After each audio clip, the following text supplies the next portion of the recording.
The fluorescent lights hummed their mechanical prayer over the ICU at Seattle General. 2:19 a.m. Danielle Ross moved through the ward with a kind of invisible efficiency that comes from 8 years of night shifts, from 4,000 nights of refilling for bags and reading monitors in the dead hours when the hospital belonged to the graveyard crew and the dying. Her badge photo showed a woman who'd learned to disappear into linoleum and beeping and the smell of antiseptic that never quite masked the copper underneath. Nobody noticed her. That was the point. She reached for the overhead monitor in bed 4, her left arm extending just far enough that the fluorescent glare caught the white edges of surgical scars along her forearms, thin lines, precise, the kind that come from shrapnel when you're digging it out in caves with nothing but headlamps and field morphine. She pulled her sleeve down before the night nurse could see. Before anyone could ask. The scar tissue felt tight against her skin, a constant reminder of the version of herself she'd buried 8 years ago in mandatory civilian obscurity. Major Danielle Ross didn't exist anymore. There was only Danny, the quiet one on nights, the one the residents forgot to order lunch for, the one who could thread an 18-gauge needle through a trembling patient's arm without breaking eye contact because she'd done it on worse, on bleeding soldiers in the dark, on civilians caught between something classified and something that left congressional staffers dead. She checked the vitals on bed 6. Temperature stable. O2 sat holding at 94%. The patient's breathing came slow and steady, medicated and unconscious, the machines keeping time with the precision of something that had never learned to quit.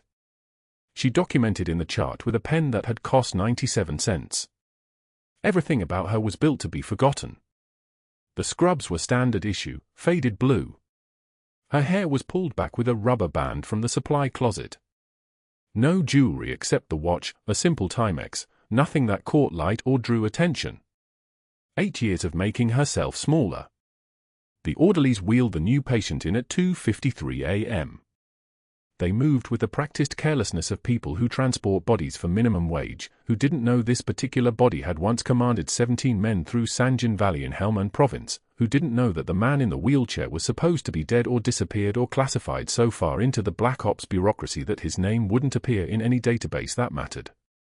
Lieutenant Commander Marcus Webb arrived in a wheelchair, both legs ending above the knee, the stumps wrapped in compression bandages that had been changed 4 times in the past 6 hours. His right arm was in a sling. His left bore the ghost tattoos of old burned scars, the kind that came from explosions near enough to taste copper and ash. He was clutching something to his chest. A single dog tag. On a broken chain. Danielle froze at the nurse's station. Exactly 2 seconds. Not more. Not enough for anyone to notice, because she'd learned in Helmand Province that hesitation was the thing that got you killed or interrogated or erased.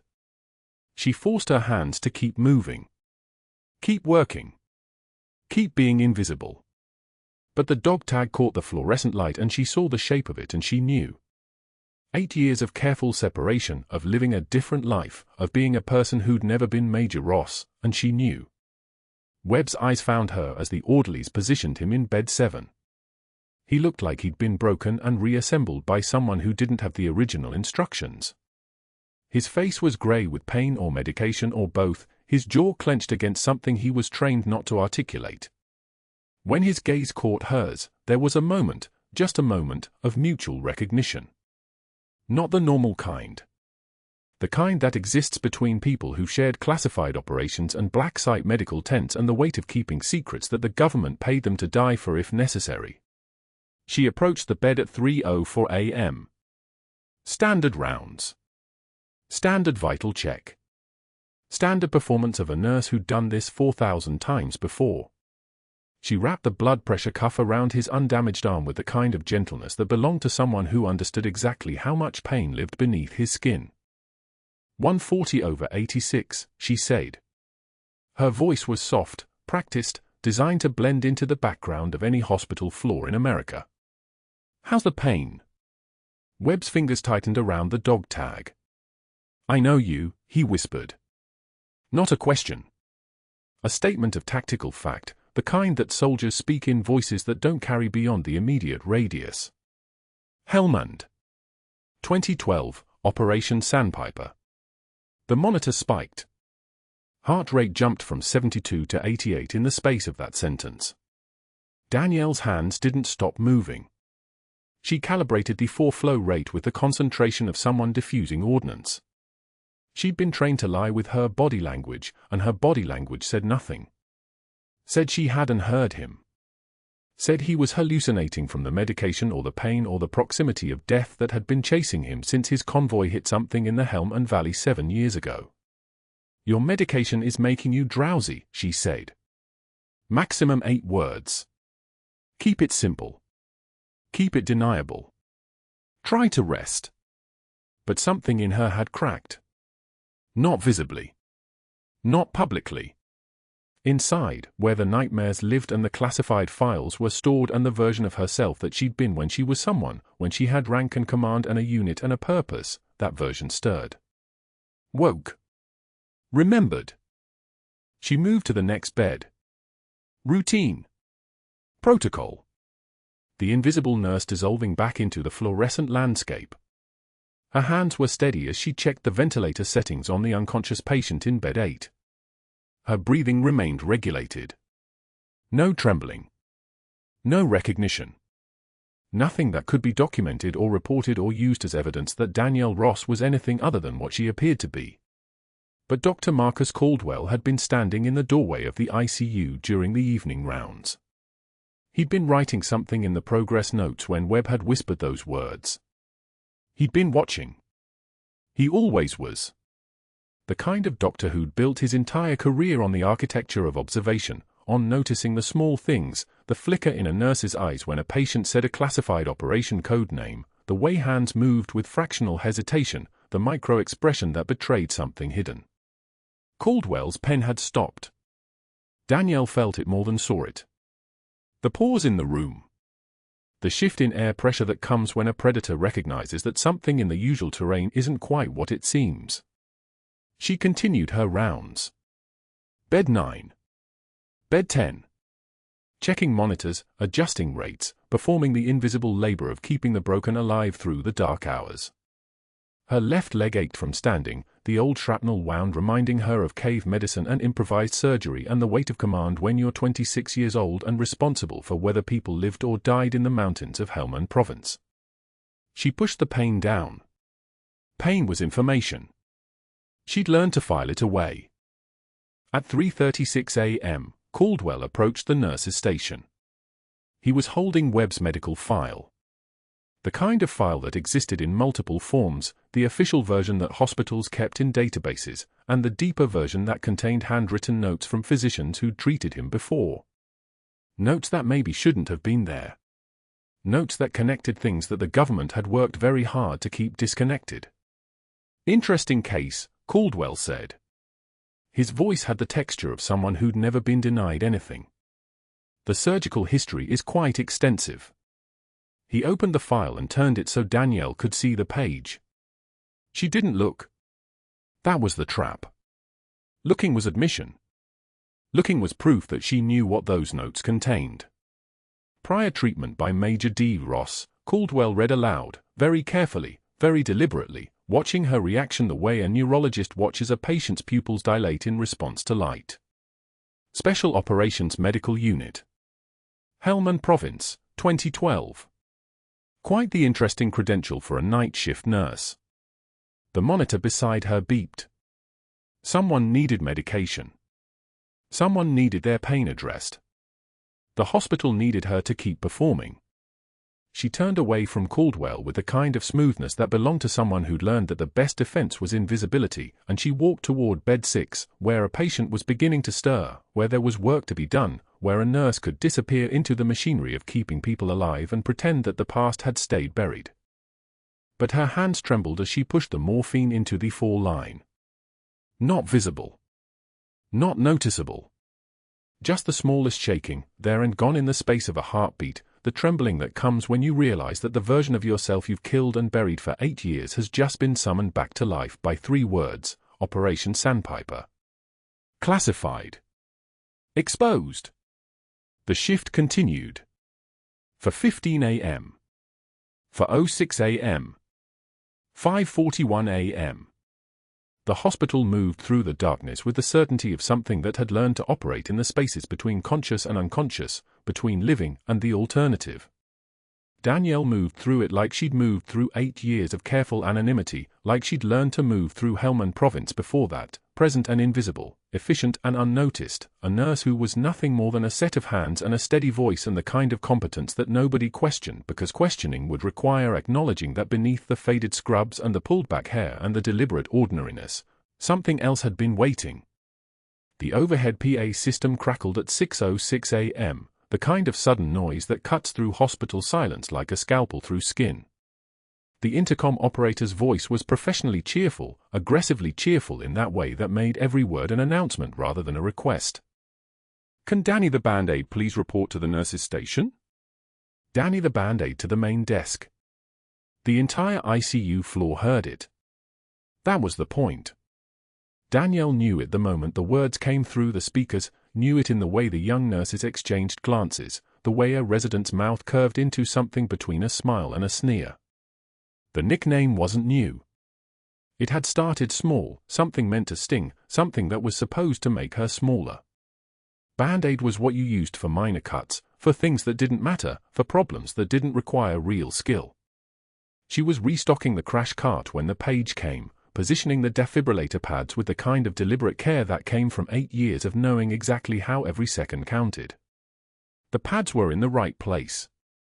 The medications were organized. The equipment was checked. Muscle memory. Preparation. The thing she'd learned in places where preparation meant whether people lived or died. Danielle set down the final pad, took one measured breath that nobody was watching for, and walked toward the nurse's station. Her scrubs whispered against her legs as she moved, the sound of cotton on cotton, the sound of ordinariness. She kept her face neutral the way she'd kept her face neutral through 8 years of careful anonymity, through a decade before that in places where expression could get you killed. Dr. Caldwell sat reviewing charts, his face bent over the work with the kind of focused attention that suggested he hadn't heard the page he'd arranged. Petty cruelty worked best when the victim arrived expecting kindness. He didn't look up when she approached. Made her stand there for 3 seconds, she counted them without moving, before he acknowledged her existence. Faster response time would be appreciated, Nurse Ross. "We're not running a retirement home here." His voice was light, conversational, the tone of a man making a casual observation about something meaningless. She responded with perfect calm, her voice steady as a surgical laser. "I was ensuring the crash cart was stocked, Doctor. Patient safety protocols. No apology. No explanation beyond fact." No tremor in her throat. Caldwell finally looked up from his charts, and something flickered across his face, surprise, maybe, that she hadn't flinched, hadn't apologized for existing. His eyes were the pale gray of concrete, and they held hers without mercy. "How diligent. Almost makes up for your glacial pace on rounds." The rest of the ICU was pretending not to listen. She could feel their attention, careful and sideways, nurses cataloguing the exchange the way people catalog car accidents, slow, inevitable, harmful. This was the first blade. This was testing how much she would absorb. She didn't respond. Just nodded once and turned back to her work. That afternoon, Caldwell found her in the supply closet during her break. It wasn't accidental. The supply closet on the 3rd floor was where nurses went to eat sandwiches and cry where nobody could hear them, where the fluorescent lights hummed with a sound like insects trapped in plastic, where the air was thick with the smell of antiseptic and cardboard and the particular staleness of a space that recirculated the same dead air. He blocked the door. She was reaching for the shelf where the dressing changes were kept, her hand already extended, when she noticed the shadow falling across the white linens. His cologne came first, something expensive and aggressive, something that announced ownership, and then the slow realization that he'd positioned himself between her and the only exit. Danielle didn't flinch. Just turned slowly, deliberately, with the kind of deliberate movement that came from understanding exactly how to control a space and the people in it. "Danielle," he said, and the use of her first name was meant to be intimate, was meant to suggest something conspiratorial, something private. "I've been reviewing your file." She waited. Silence was a weapon. Silence was a question. 8 years here. Solid evaluations. But your employment history before Seattle General is. He paused, letting the implication hang like a threat. Inconsistent. Gaps. Vague references. I'm not suggesting anything improper, but it's unusual. Hard to build a complete picture. The supply closet was small enough that she could smell the coffee on his breath, could see the deliberate way his eyes moved across her face, looking for the crack where fear lived. In Helmand Province, in caves lit by headlamps and the muzzle flashes of weapons she couldn't name, she'd learned that fear was a luxury item. Fear got people killed. Fear was information you couldn't afford to process. The county facility is looking for experienced nurses, Caldwell continued, still blocking the door, still standing too close. Less pressure there. More appropriate for someone at your stage. A quieter environment. Fewer complications. Translation, easier to control. Easier to isolate. Easier to bury. Danielle met his eyes without blinking. Took one measured breath that moved her chest just enough for him to notice, just enough for him to think he'd seen her waver. A single tear escaped down her cheek, not from fear, not from sadness, but from the effort of holding back something much more dangerous than either. She wiped it with the back of her hand. Never broke eye contact. You're making a mistake you don't yet understand, Doctor. Her voice was quiet. Almost gentle. The kind of quiet that comes from absolute certainty. The kind of voice that people heard in interrogation rooms, in places where gentleness was more terrifying than screaming. Caldwell stepped back. Just a small movement, just enough space for her to pass, but she saw the shadow cross his face. Saw the moment where something shifted. She'd said something true, something that had landed like shrapnel, and now he was running calculations he hadn't been running before. She didn't wait for a response. Just moved past him toward the door, her shoulder almost brushing his, close enough that he stepped back again, close enough that she felt him surrender the space. Back in his office, 20 minutes later, Caldwell was already 3 phone calls deep into the architecture of her destruction. The first call went to the hospital administrator, his voice taking on a careful, concerned tone that was worse than anger because anger had edges. Concern was ambient. Concern surrounded you. We have a nurse with questionable credentials and boundary issues with a patient, he said, watching the door to make sure nobody could hear him. I'm concerned about liability. Her employment records are inconsistent. Hard to verify her background. I think we need to move carefully, but I don't think she's trustworthy around our more vulnerable patients. The administrator asked questions. Caldwell had prepared answers. This was competence. This was the machinery of institutional power, the way a doctor with connections could reshape reality with language and implication. The second call was to his contact at the state medical board.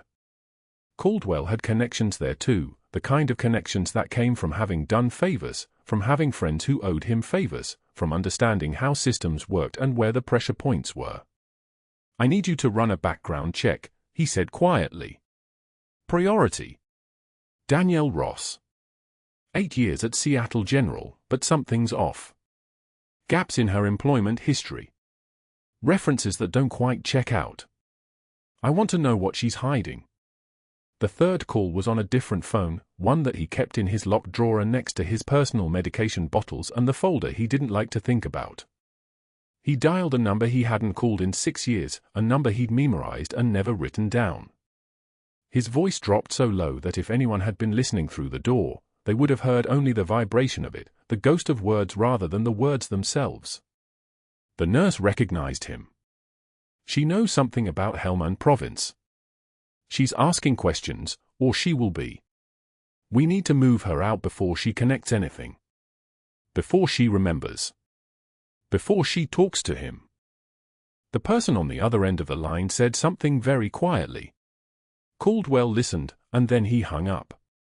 His hands were shaking as he opened his locked drawer and removed a folder he'd buried in the back, behind his old performance reviews and his undergraduate thesis and the things he wanted to forget about. The folder was labeled in clinical handwriting, Afghanistan Autopsy Reports, amended. 2012, the year that everything had changed. The year that 3 congressional staffers had died in a supply convoy accident that wasn't an accident, that had been the result of intelligence that was supposed to be classified, that had come from a source that was supposed to be protected. The source who was now a nurse at Seattle General, standing in his hospital, sleeping 2 blocks away in a house he'd never visited, carrying information that could end more than just his career. He opened Webb's file again, the file with the handwritten note in the margins, the one he'd glanced past when he was focused on the operative's service number. The handwriting was military cursive, precise and controlled, previous treatment by Major Danielle Ross, Special Operations Medical Unit, Helmand Province, 2012. Major. His face went pale.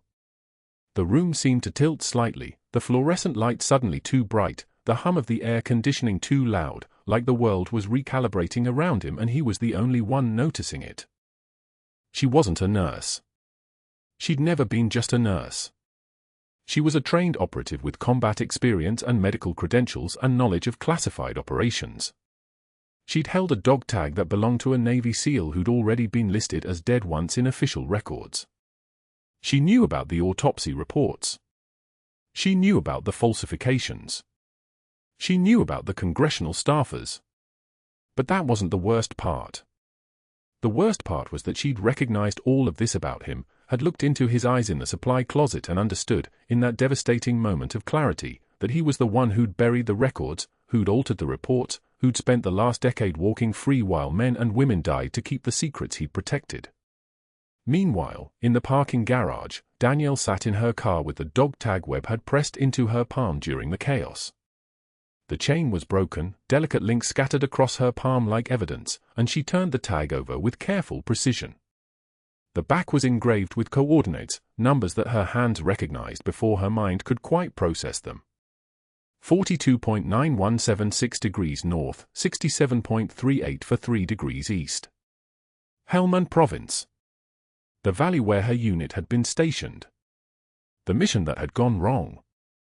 The place where 5 of her people had died and 3 congressional staffers had died and the records had been changed and the entire operation had been classified so deep that even the people who'd been there were supposed to forget it had happened. She'd spent 8 years trying to forget. 8 years of careful ordinariness, careful invisibility, careful silence. That invisibility was ending. And the phone that would end it was about to ring. By 0600 hours that morning, Caldwell had already moved her pieces off the board like she was a ghost he could simply erase. The email notification came through at 6:03, effective immediately. Charge nurse assignments have been restructured for operational efficiency. Danielle saw her entire team redistributed. Jackson, who had worked nights with her for 3 years and trusted her judgment implicitly, reassigned to the cardiac ward. Martinez, the surgical nurse who'd backed her play-on-wound protocols, sent to pediatrics. Chen, the trauma specialist who'd learned her rhythms and knew exactly when to anticipate her needs without speaking, orthopedics, day shift, starting tomorrow. It wasn't random. It was surgical. The message was unmistakable. Anyone who'd proven loyal to her would be separated from her and punished for it. She stood in the break room with the printout in her hands, reading the names again. Her jaw clenched once, hard, then released. The trembling wasn't fear. It was the recognition of a tactical move so calculated it bordered on professional respect. Caldwell wasn't just trying to humiliate her anymore. He was isolating her, dismantling her network, removing every person who might witness what came next or stand beside her when it happened. It was the kind of move you made when you were playing for something real. It was the kind of move a man made when he was protecting something far larger than his own reputation. By 0700 hours, new access protocols had been posted on every ICU entrance. Restricted patient care, authorization required beyond this point. The words were generic enough, but the timing made the meaning clear. Danielle's badge, which had worked every entrance at Seattle General for 8 years, now clicked red at the ICU doors. Unauthorized. She tried it 3 times, watching the light flash red each time like a heartbeat refusing to start. Other nurses passed her with their eyes forward, pretending not to see. Around her, the hospital continued its early morning routine, carts rattling down corridors, monitors beeping in synchronized patterns, the sound of water running in sinks and the sharp whistle of steam from the autoclave sterilizing surgical instruments.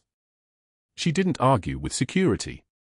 She walked to the administrative office instead and found that her access had been removed from the system pending ongoing protocol compliance review. The secretary, a woman named Helen who'd always been kind to her, couldn't meet her eyes while delivering the message. Danielle simply nodded and left. Strategic. Calculated. Every move designed to make her invisible, to box her out, to ensure she couldn't be anywhere near Webb when Caldwell made his next move. The arriving shift change happened at 0800 hours. The parking lot was full of the usual chaos, nurses clocking in, security guards cycling shifts, orderlies pushing empty gurneys toward the loading dock. Danielle had parked in her usual spot, the one near the east entrance where she'd been leaving her car for 8 years. She was walking toward the main doors when she heard Caldwell's voice cut through the crowd like a blade finding its target. Nurse Ross. Not Danielle. Not even the coded cruelty of a nickname. Just her title and her last name, spoken with the kind of formal authority that meant witnesses. A word, please. The parking lot didn't go silent, the city doesn't permit that kind of quiet, but the people nearest them slowed their pace slightly, angling their bodies to catch what came next. Caldwell stood with his arms crossed, wearing his white coat like armor, the kind of man who believed his position gave him physics. He was flanked by 2 administrative supervisors she didn't recognize, and their presence turned the moment from conversation into performance. Your charge nurse duties are suspended effective immediately, Caldwell said, his voice steady and clinical, the way you'd announce a lab result. Insubordination, failure to follow protocol, and improper conduct with patients require a formal review. Until that review is complete, you'll be reassigned to general floor nursing on rotating schedules. Day, night, swing, whenever we need you. Around them, nurses she'd trained stopped walking. A resident she'd mentored 3 years earlier, a young man named Dr. Thibault who'd watched her teach a junior resident how to correctly place a central line, slowed near the entrance. The sound of car doors closing seemed to pause. Even the traffic noise from the street beyond the parking lot fence felt like it was waiting for her response. Danielle took a measured breath. The kind of breath you take when you need the oxygen and the pause in equal measure. She looked at Caldwell directly, her eyes clear and flat, the way a sniper sights a target from 1,000 yards away. She didn't blink. She didn't look away. The composure that had kept her alive in Helmand Province, that had allowed her to hold a soldier's hand while his leg hemorrhaged into the dust, that had taught her that crying was a luxury and dignity was the only real defense, that composure was a wall between them now. Is that all, Doctor? Her voice didn't shake. It didn't bend. It simply existed, cool and level as a heartbeat monitor after the crisis passes. Caldwell's jaw tightened. He'd been expecting something, a protest, an explanation, maybe even tears like he'd seen from other nurses he'd pushed hard enough. Instead, what he got was absolute stillness. What he got was a woman who accepted the attack without flinching, without the theatrical collapse he needed to feel like he'd won something. She simply acknowledged the move and prepared for the next one. That's all, he said, and there was something uncertain in it now, a hairline fracture in his certainty. He turned and walked away, his supervisors following, but the performance had already failed. Because everyone in that parking lot understood, in the way people understand things without being told, that he had struck at her and she had not moved. Danielle walked into Seattle General and clocked in. The computer assigned her to post-surgical recovery on the 3rd floor. It was a demotion wrapped in a reassignment, a way of keeping her away from the ICU, away from Webb, away from whatever Caldwell had planned next. She took the stairs instead of the elevator.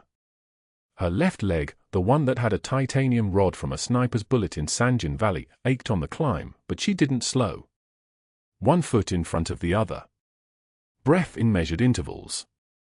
The kind of movement that looked casual but was actually the result of 1,000 hours of training to make pain irrelevant. The morning shifted into afternoon. She changed bandages on post-op patients. She monitored drains and fall lines. She documented vitals.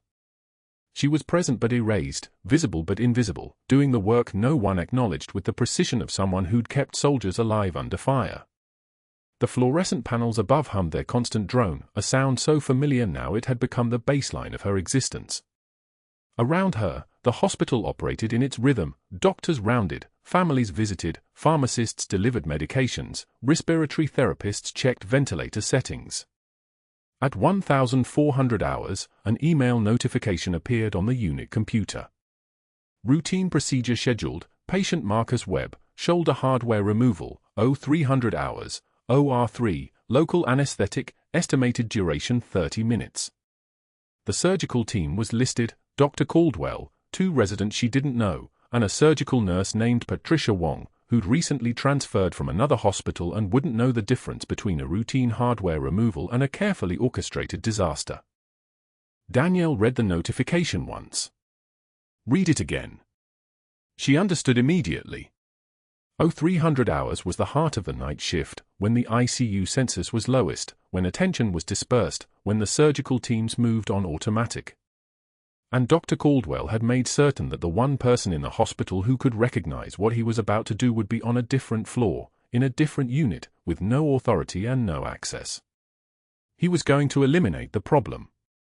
Webb was a loose end with a broken chain and a dog tag and memories of Operation Sandpiper. The classified mission that had gotten congressional staffers killed. The cover-up that Caldwell himself had participated in by altering autopsy reports 10 years earlier. A routine procedure with a simple complication. Shrapnel migration. An emergency transfer. Perhaps an infection in recovery. Perhaps a code in PACU that couldn't be reversed despite everyone's best efforts. These things happened. Soldiers died from old wounds all the time. No one would connect it to anything except the natural progression of combat injury. But Danielle had recognized the setup the moment she read those 3 numbers, 0300. She finished her shift at 1900 hours and drove home through the rain. The city of Philadelphia looked different when you understood that someone inside it was planning a murder. The streetlights seemed harsher. The traffic seemed designed to waste time you didn't have. Every red light was an accusation. She was on the wrong floor, in the wrong part of the hospital, with no authority to intervene. She sat in her kitchen with a dog tag on the table in front of her. Webb's blood had dried to a dark rust color on the chain. She'd taken it from her scrub pocket and set it down, and now she stared at it the way a chess player stares at a board where an opponent has just made the move that announces checkmate in 4 moves. And that's when her phone rang. It was 20:47 hours. Her son's voice was on the other end, and he sounded different than he had in weeks. Not afraid, exactly, but purposeful. Adult in a way that made her realize she'd been so focused on staying invisible that she'd missed him growing up entirely. Mom. One word. The tone that meant everything that came next mattered. I found something in the attic. You need to see it. I'm on my way over. Danielle set the dog tag down very carefully and looked at the time on her phone. She calculated 20:47 hours now. 0300 hours was the procedure start. That gave her just over 5 hours to do something that would either save a Navy SEAL's life or destroy what was left of her own. She picked up the dog tag again and held it to the light. The coordinates were still visible, scratched into the metal, marking a place on a map that shouldn't exist in any official database. A place where a major named Danielle Ross had done things that required her to disappear afterward, to spend the next decade as just another nurse, keeping her head down and her history buried. Until a Navy SEAL showed up with a broken chain and forced her to choose between invisibility and survival. The rain hammered against her kitchen window like someone demanding entry. Thunder rolled across the city, and in that moment, everything Caldwell had built, his careful isolation, his reassignments, his protocols, and his certainty that he'd silenced her, seemed as fragile as wet paper. She had 5 hours. The monitor screamed. One long, continuous wail that turned every head in the ICU. Webb's chest had filled with blood so fast that the surgical resident froze mid-step, scalpel suspended above the sterile field, his eyes locked on the crimson pooling across the drape like someone watching a magic trick go catastrophically wrong. The attending surgeon's hands went still. The perfusionist stared at the bypass monitor as if the numbers climbing there were written in a language he'd forgotten how to read. 73 beats per minute. 68. 59. A dislodged fragment, shrapnel from a decade-old wound that had been living quiet inside Webb's chest, had shifted during the routine procedure. The cardiac surgeon had been working on a different problem entirely when the fragment punctured the pericardium and tore through the right atrium. The bleeding wasn't controlled.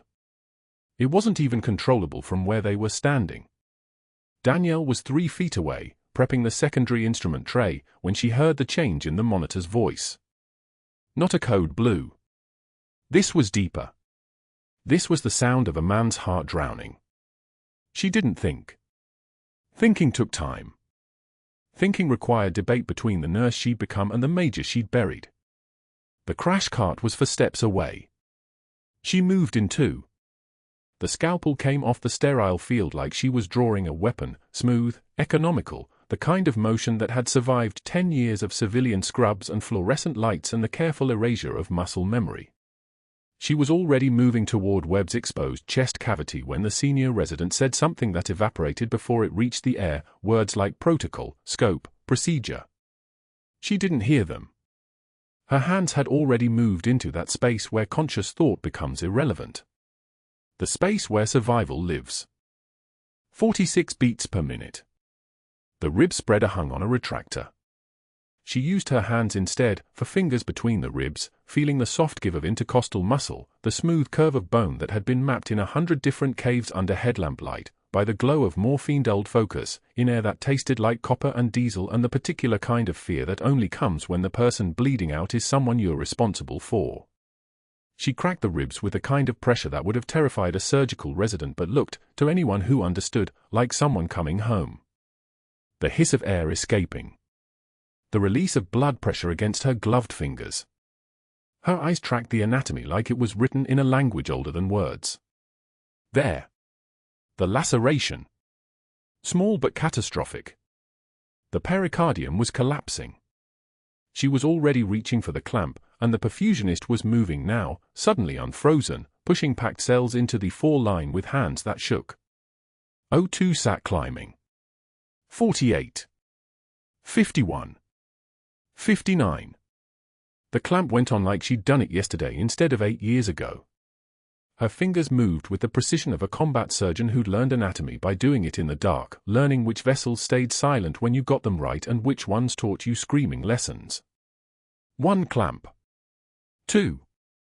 The bleeding slowed, then stopped. 67 beats per minute. 70. 72. Sinus rhythm.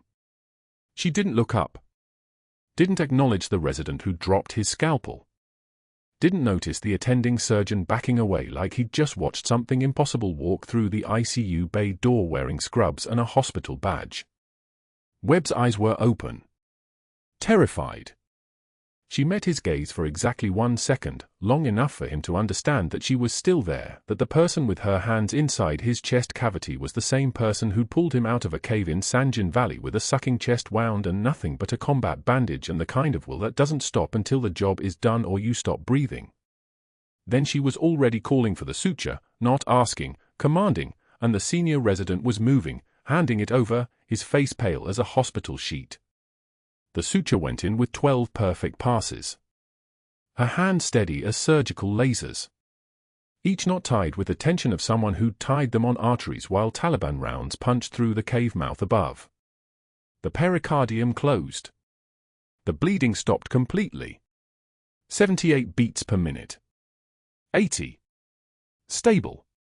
90 minutes later, Danielle was still in the ICU when the elevator doors opened and hospital security stepped out, their uniforms crisp and sterile as the room around them.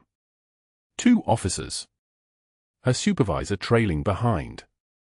Someone from HR with a folder in her hand and an expression that suggested she'd rather be anywhere else. Dr. Caldwell followed them in, his white coat still pristine, his face wearing the kind of calm that only comes when you've already decided someone else's fate. He waited for security to position themselves on either side of her station before he spoke. His voice was level, professional, the voice of a man reading from a script he'd prepared hours ago. Nurse Ross, you've been terminated effective immediately for performing procedures outside your scope of practice in violation of hospital protocol and state medical board regulations. Your employment is concluded. Please surrender your badge. Danielle set down her pen. Slowly. The kind of slow that comes from a place where rushing gets people killed. She looked at her supervisor, who wouldn't meet her eyes. Then at HR, whose hand was already reaching for the folder as if signatures were all that mattered now. She reached up and unclipped her badge from her scrubs. 7 years of night shifts. 8 years of hospital codes. 43 years of carrying other people's weight and asking nothing in return. The badge hit the counter with a soft click. Sound like a door closing. Lieutenant Commander Webb would have died, she said. Not a plea. Not an explanation. Just a statement of fact, the way you'd report a vital sign or a lab value. Caldwell stepped forward, and his composure was a mask now. You could see it in the way his jaw tightened.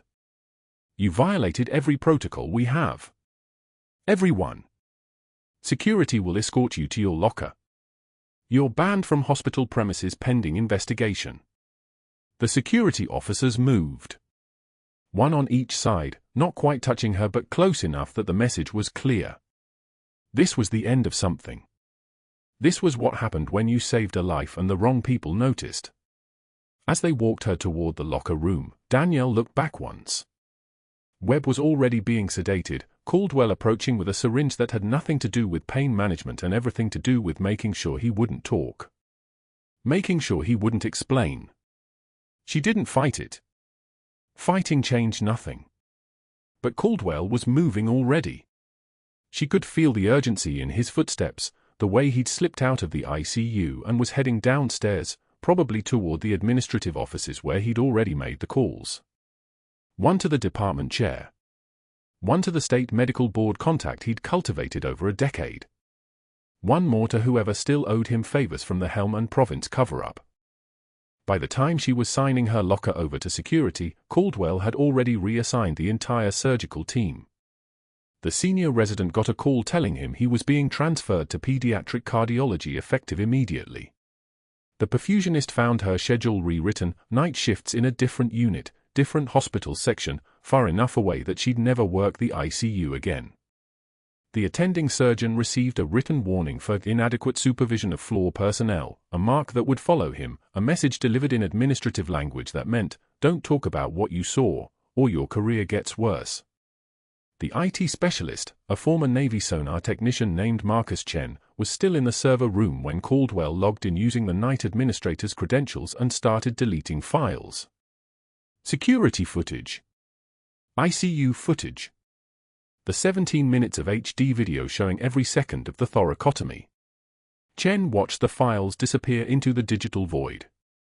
Then he reached for his external drive, the one he kept in his desk for personal use, and started copying everything Caldwell was trying to erase. Quietly. Methodically. The kind of slow that comes from a place where evidence is all that separates truth from mythology. The parking lot was rain-soaked and empty at 3 in the morning. Danielle sat in her car still wearing scrubs stained with Webb's blood, her hands clean because she'd washed them the moment security cleared the locker room. She stared at nothing. The rain hammered against the windshield like applause no one was hearing.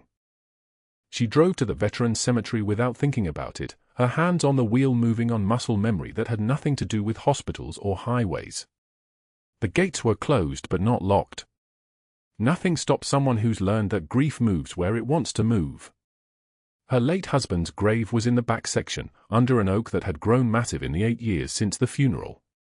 She collapsed at the base of it, her knees going into wet grass, the rain soaking through her scrubs. The dog tag Webb had pressed into her palm during the chaos was still in her pocket. Sticky with his blood.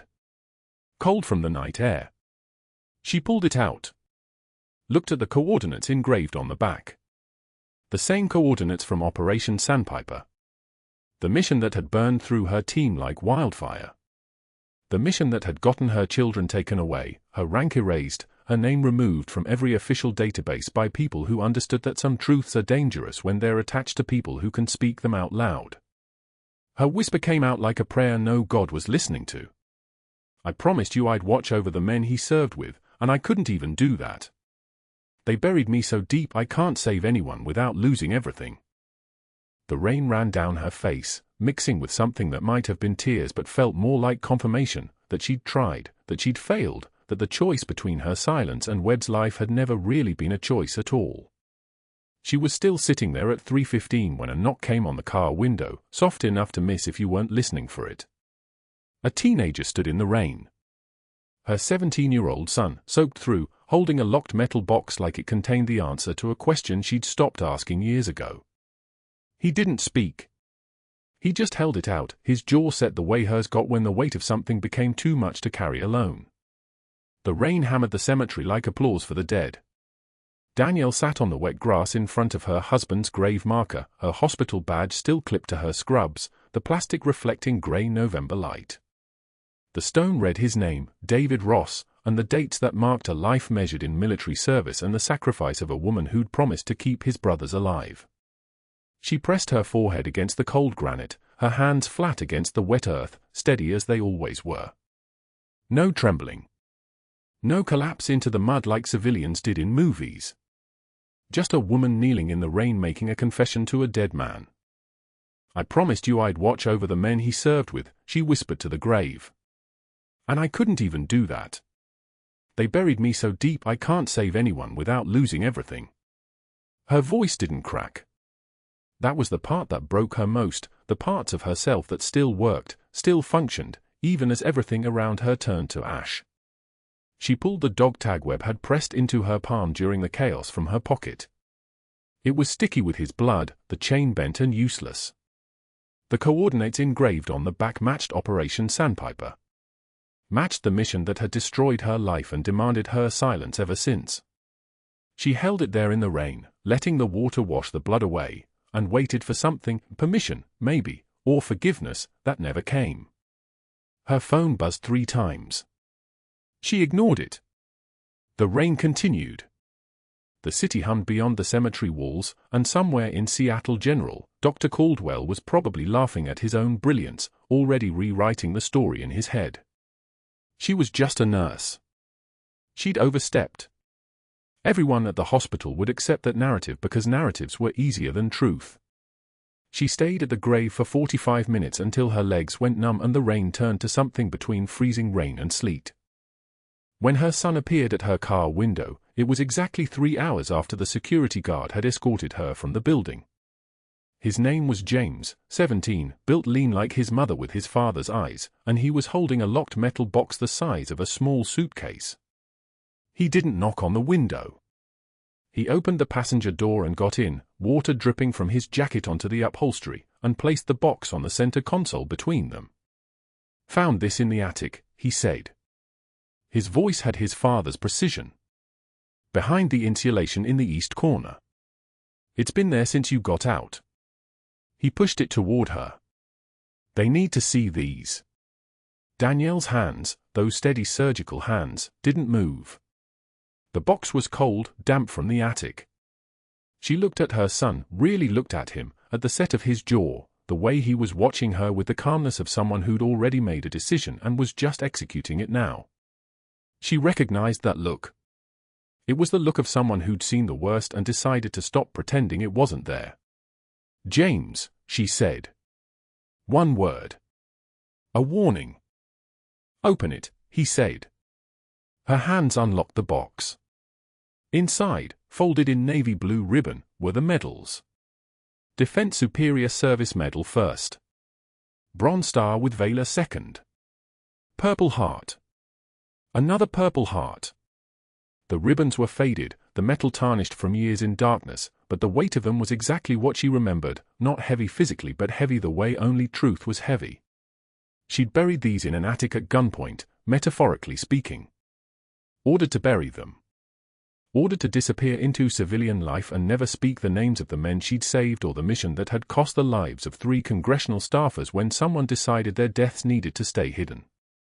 "Mom," James said quietly. We're going back. It took her 40 seconds to close the box, to start the car, to drive back to Seattle General with her son in the passenger seat and the buried medals in the back seat, as if driving backward in time could somehow change what was already written. The hospital glowed against the November dark, all those lit windows containing all those people who had no idea what was about to walk through those doors. Dr. Caldwell was probably still in his office, running the emergency board meeting, explaining away Danielle's termination as a regrettable but necessary administrative action. She'd violated protocols. She'd exceeded her scope of practice. She'd acted without authorization. All the language of institutional protection, all the words that made the truth sound like insubordination. James walked into the boardroom first. Just a kid in a wet jacket, opening a door marked "Authorized Personnel Only," and standing there until every eye in the room found him. Dr. Caldwell's face went the color of old snow. "My mother is Major Danielle Ross," James said. His voice didn't shake. 17 years old, and the kid had more composure than most people found in a lifetime. "And you fired her for saving a man's life." The room didn't go silent. That was the interesting part. The room didn't go quiet the way people imagined these things going quiet. It was more like pressure dropping, like the air itself realized it had been holding its breath. Caldwell stood up. His attorney put a hand on his arm and he sat back down, but his hands were trembling now, and Danielle watched from the doorway as understanding spread across his face like a stain. He'd made a calculation error. He'd assumed she was alone. A young ICU nurse, the one who'd watched Danielle crack Webb's ribs open and save his life, pulled up Webb's classified file on her trembling hands. She read aloud, her voice cracking with each word, "Previous treatment by Major Danielle Ross, Special Operations Medical Unit." The date on the file was from Helmand Province.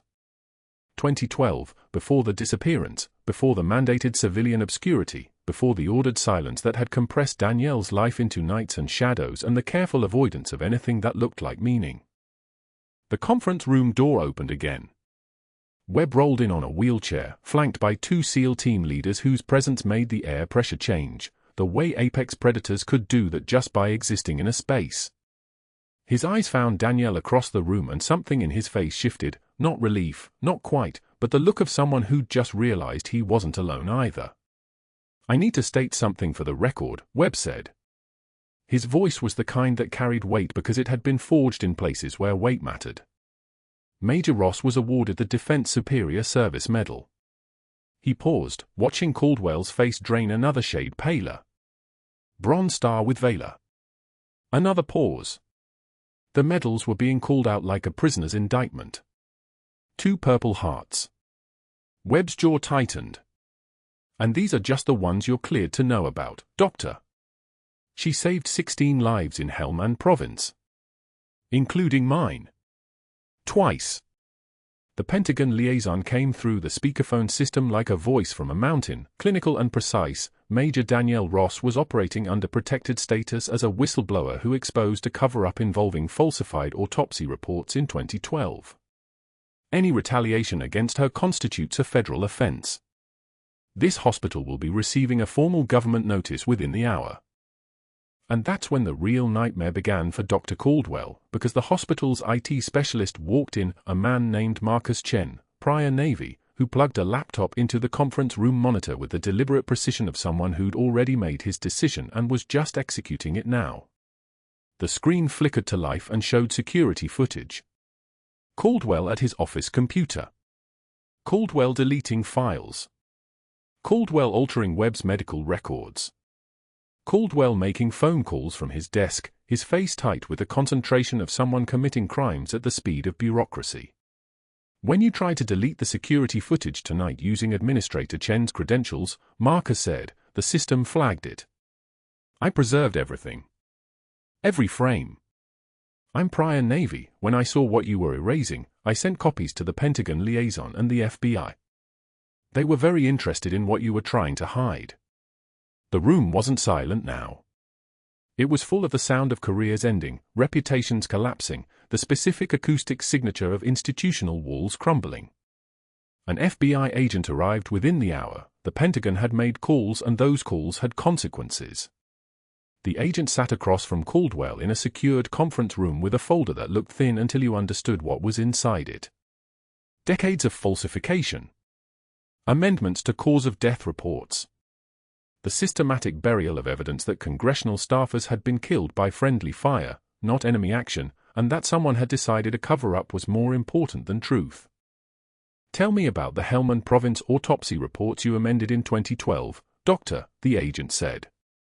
The ones you changed from enemy fire to equipment malfunction for 3 congressional staffers. Caldwell's mouth opened and closed like a fish pulled from water. His hands, those surgeon's hands he'd used to humiliate Danielle, trembled now. I don't know what you're talking about.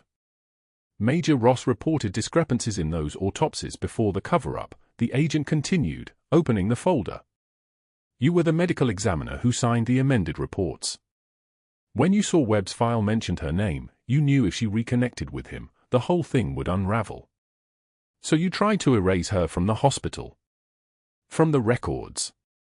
From existence. You weren't protecting institutional interests, Doctor. You were protecting yourself. The board reconvened with lawyers present, and the evidence piled up like a dam breaking. Caldwell's systematic isolation of Danielle. The deleted records. The connection to the decade-old cover-up. Federal charges were filed: obstruction of justice, falsifying federal documents, retaliation against a protected whistleblower.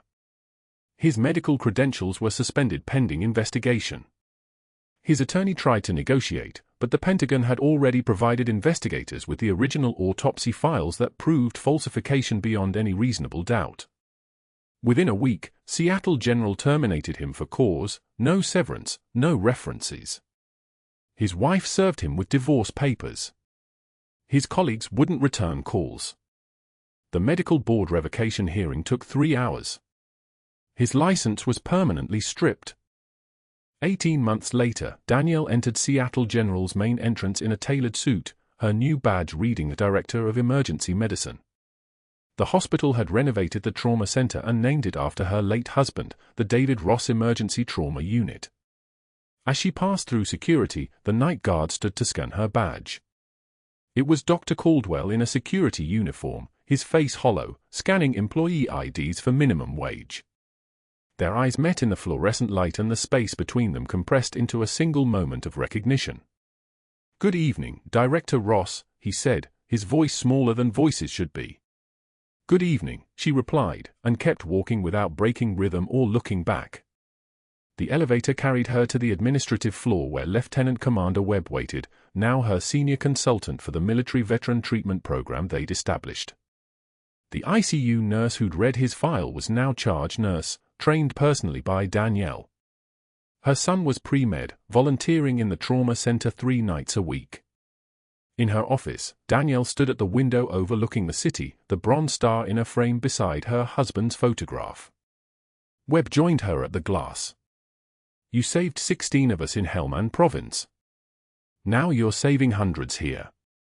Danielle touched the dog tag on her desk, the one Webb had given her, now mounted on a plaque with the Operation Sandpiper coordinates engraved below. "I just kept the promise I made." Webb nodded toward the window where Caldwell was visible at his guard station below, alone at a desk that faced the legacy he'd tried to destroy. "Does it bother you, seeing him there?"